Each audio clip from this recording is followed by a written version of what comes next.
Hey guys, come make a Chiara wall with me. This is a 4 foot by 8 foot piece of wood and it's 1/4 inch thick.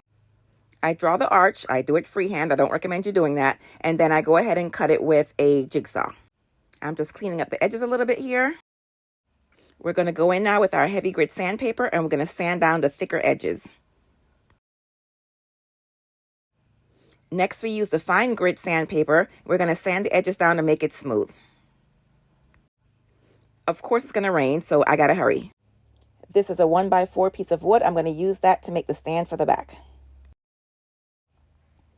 Here's my wood glue, except Paula left the wood glue open, so it's stuck inside now, and this is what I have to work with.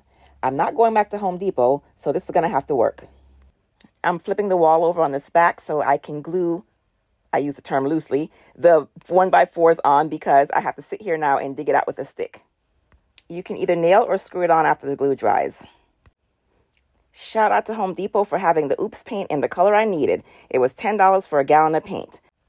I had to bring the wall inside to paint it because, of course, it started raining. We're going to put a couple of coats on here, let them dry in between until you get the coverage that you need. This is what it looks like when we're done painting, and I suggest you use a semi-gloss or a gloss paint. And this is what I did with it. Bye!